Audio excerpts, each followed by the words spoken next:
I'm not leaving until you open the trunk. I want to be sure you have all you need.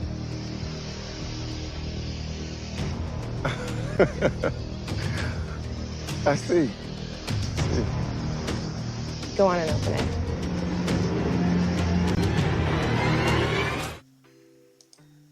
While on a run for the highest, Aaron is faced with a whirlwind of trouble. After visiting the children's trailer and learning that it was empty, Ruth grows worried about her daughter's whereabouts. Ruth also grows suspicious of Joan and Laura, and Aaron makes a desperate plea. What's good, all my Ruthless addicts? It is your girl, Tika the Shine. Thank you guys so much for tapping into All Things Ruthless, home of the Ruthless Addicts. While you're here, go ahead and hit that like and subscribe button, as well as that notification bell, so that you can receive reminders of all new Ruthless content. Alright, you guys, let's just dive right on into it. We see that Andrew has a flat tire.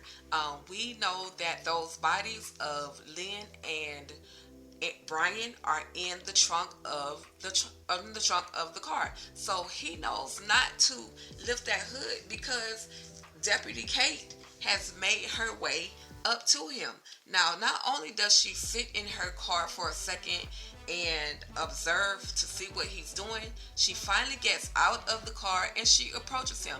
Now, this is when being nosy goes wrong, you guys, okay? So, Kate is questioning Andrew and asking him, is there a problem? Who are you? Where are you going? And where you coming from? She's just all in his business. Just asking him a whole lot of questions, and maybe she's just doing her job. But for me, Kate is that one deputy that is just nosy and sometimes does too much, and it's apparent that at this point she's going to be that person that does too much. And Andrew is just not with it. He's trying to, talk to her and say, hey, I'm okay. It's just a flat tire. I'll do what I have to do to fix it. You don't have to call a tow truck. So Deputy Kate makes her way back to her car and she calls to the sheriff's office. She calls Sheriff Conley on his radio and says that there's a car that's here. It looks suspicious with the man, and here's the tag number. Now Conley is not asking her a whole lot of questions other than where is the car coming from. And when she says that it looks as if it's coming from the Rockadushi compound, he says to her, Kate, leave those people alone. He did the same thing to Polk. Leave those people alone. But because the FBI agents, Cal and Desiree, heard the fact that they were coming, the car was coming from the direction of the Rockadushi compound, that sent their antennas up. So they asked for a description of the man. So she gives them the description and they pull up the information that they have on Andrew.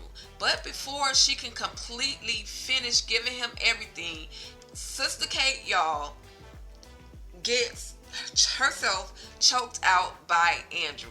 Now, Andrew, before she goes actually into the car, Andrew is like, bitch, you better not be calling the sheriff in, or you better not be calling this tag in. And so he goes up to the car, he chokes her out, and he's upset that he has to choke her out, but he's on a mission. He's supposed to be taking the car or taking those bodies to that house, and looks like that's what he's trying to do. So then we are faced with Daikon and George in the trailer. You guys, George tells Daikon, look, the only reason I took up for you or said that it was my fault is because I look up to you, we look up to you, you are our leader. And there was no other ulterior motives based on George's words at this moment. But George, if it were me, I wouldn't have spoke up. So anyway, he asked Daikon Daikon tells him, since you stood up for me, I will try to get the highest to give you a lighter punishment. And mind you, y'all, George is pacing back and forth because he doesn't know if the highest is on his way. He doesn't know. But he does know that at some point he's going to be punished. But Daikon will plead for him to have a lighter punishment. So we'll see how that goes, you guys. Then we see Malcolm in the punishment trailer, and in walks Daikon again. Another plea of, I can give you all the information you want. If you need to know something else, Andrew has a son. I can give you his son. Like Malcolm is literally just selling Andrew all the way down the river, but Daikon says, we know this already. Now, Malcolm says, look, I know what this is. I know what you're going to try to do. You're going to try to make me detox, but I'm no drug addict. And Daikon says only a drug addict would say that. So Daikon dangles a bag of heroin in front of Malcolm. And it's just, he's like, I don't want it, and Malcolm is like, I know, or Andrew, or Daikon is like, I know you can taste it in your veins, and poor Malcolm, he's definitely, I keep telling y'all, Malcolm is going through withdrawals. He's still fighting for his life. Will he be successful in fighting for his life? Of course, we have to tap into another episode to find out. But so far, he has yet to, or we have yet to see him actually get punished. I'm sure he's been zapped 1 or 2 times, but he's also hungry, as well as going through the detox process. So then we see Aaron. Poor Aaron has been allowed to leave the Rakadushi compound, but he's outside of the gate. In my mind, I'm like, man, leave. Like, why are you sitting there waiting outside of that gate? You see your wife, she's all in with the Rakadushi. You need to leave. Just leave while you can.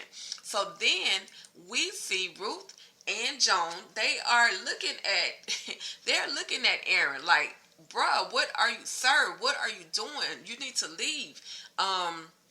And Ruth is like, well, what is going on? Why is he out there like that? She says, Joan says the highest didn't accept him, and that his wife is still here. She's in the trailer of the highest. And Ruth is like, oh, really? So, Ruth has always been suspicious of Joan, as well as Aaron and Laura. And she's trying to figure out, are they trying to steal the money that the highest is, going to go and pick up from the bank? If you look in the background, you can see the highest's car, which means, and Joan is in her new dress, which means they are on their way to the bank. So the highest walks up to the two of them and questions and just talks and says, why is, the man is, he's outside the gate, and his wife, he didn't want to stay, but, he didn't get accepted. So they're preparing, like I said, they're literally preparing to make their way to the bank, and pulls up Daikon, who's always driving the Bentley or the Rolls. He pulls up, and the highest gets in, as well as Joan, and they're on their way out of the gate. And Aaron walks up to the gate, and he's saying, I'll do anything to stay. I'll do anything to stay. Because at this point, Aaron just wants to be with his wife. He wants to be there with Laura. But he's still completely misunderstanding the fact that even if you're there with your wife, you won't be there with your wife. But Aaron is just, I want to be there. I want to be there with my wife. And what can I do? He asked the highest, what can I do to, to get back on the compound? And the highest is like, well, I'll let you know when I come back.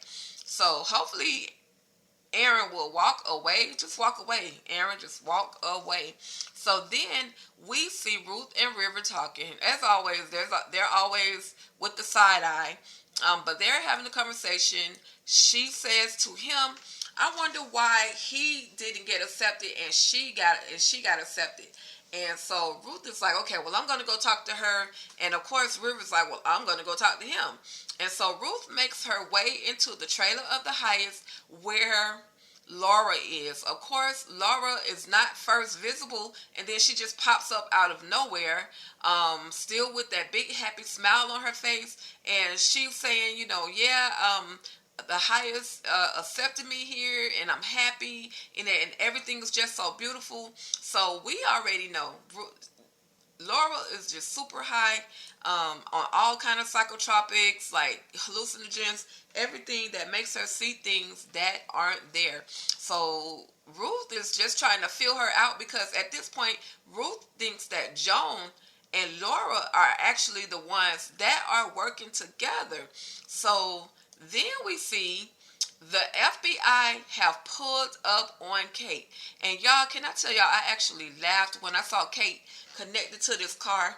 Andrew choked her out. However, he didn't take her life. He literally handcuffed her to the bumper. So when the FBI agents arrived, they questioned her, uncuffed her, questioned her about what he looked like, and then Deputy or Desiree, FBI agent Desiree, she puts in the word. I'm assuming she's asking Mac to give her, to give her more information. She said that Mac had been taking his time as to identifying who the men are that are undercover.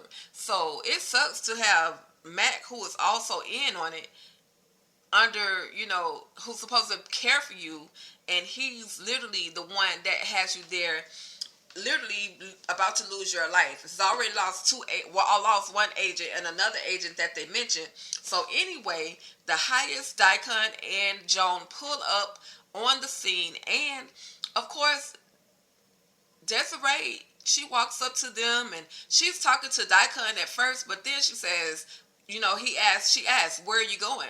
And Daikon says to handle some business, and then Joan says to handle some business, but then the highest, she says, no, I'm talking to him.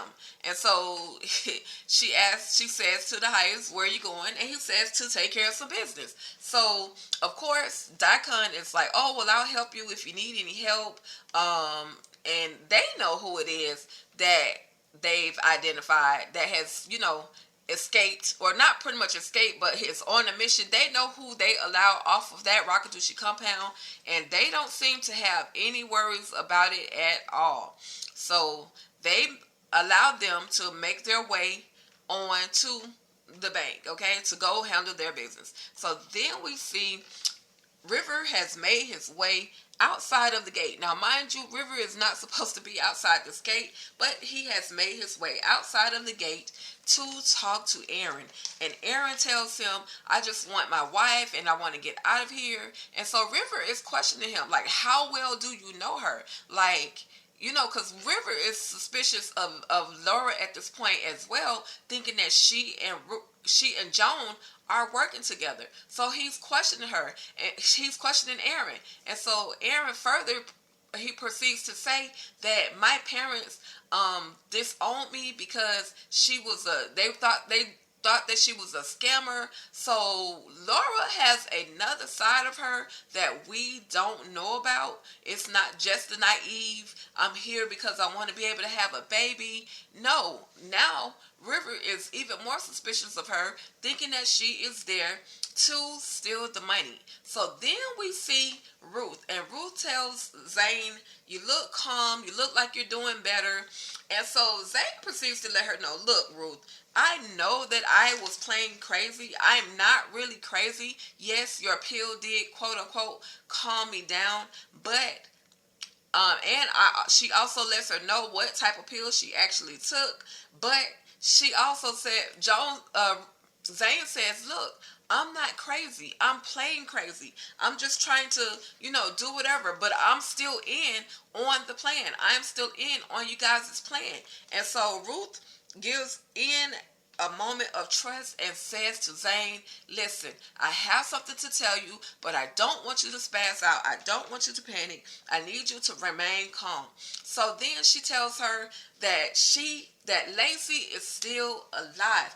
And immediately Zane is like, where is she? I need to go see her. Oh my God, and Ruth tells her, just calm down. I'm going to give you a key. You need to bring this key back. But I'm going to give you a key so that you can go and check her out and just come back. Make sure you bring the key back. So then we see the FBI back at the sheriff department. Sheriff Conley has a whole spaz attack. He doesn't ask Kate, is she okay? He just so anyway, Desiree offers her a cup of coffee and tells her, it's okay. We understand. We know why. And they also ask what type of moves did he use on her, and that's how they identify that the person that snatched her gun. Because at this point, they don't know Andrew. But that's how they realized that the way that the gun was snatched up, it was from somebody who was trained the way that they are law enforcement as well. And of course, Sheriff Conley is like, so what do you mean he's an agent? He's he's FBI. She says, no, we're not saying that. We're just saying that he's someone that's in there that should not be in there. So then Conley, like I said, they let Conley know, look, you're not running anything. So Conley goes into this whole temper tantrum. This some bull ass, and this y'all full of ass, and I'm leaving. Y'all not going to tell me what to do. And he tells Cal, you are not following me. And Cal says, oh, yes, I am. And so Cal walks out of the sheriff department, and Conley walks right behind Sheriff Conley. So Conley, no matter what he does, is going to be watched. I'm wishing that Cal would have went into, because he said that Conley went into a bar. I'm wishing that Cal would have went into that bar with him to make sure that he doesn't use a phone, but instead he sat outside to watch and make sure he actually went inside. So then we see, this is the scene that we had been seeing over and over, and now we know who it is that is taking care of Zane. But in actuality, Zane asked, or who's taking care of Lacey. But in actuality, Lacey asked her for a cup of water, but Zane, not knowing that it wasn't water, ended up giving her Elder Mother Marvel's moonshine, and Lacey spits it out, lets her know it's disgusting, and so Lacey asked Zane to give her some acetaminophen. Now, if you guys missed it, I'll do another video on that, but Lacey takes a handful of pills. What she's going to do with those pills, I guess that's something we're going to have to find out a little bit later. But Zane tells her, I'm going to come back. I'm going to bring you some water. And Lacey's like, no, just don't come back. Just don't come back. So to me, it sounds like Lacey is about to do something very, very, very bad for her health again. So then we see our girl Ruth, and this is the last of the episode, you guys. We see our girl Ruth. She makes her way to the children's trailer. I asked that question, which direction would Ruth be going with those keys? And now we see she has made her way back or to the children's trailer. But unfortunately, the children are not there. Where the heck are the children? It's my next question, my next video. With that being said, thank you guys so much for tapping into all things Ruthless, home of the Ruthless Addicts. This was episode 6, entitled The Disappearing Act, and hopefully we'll get some resolution to whether or not we'll get some resolution to Andrew being found as to whether or not he's going to go and actually get some help. We'll also see if Ruth can figure out where the kids are. We're also going to see what's going to happen with Lacey, as well as Malcolm, as well as poor Aaron, okay? Alright, you guys, that's about it. Thank you guys so much for tapping into all things Ruthless. You already know, stay ruthless.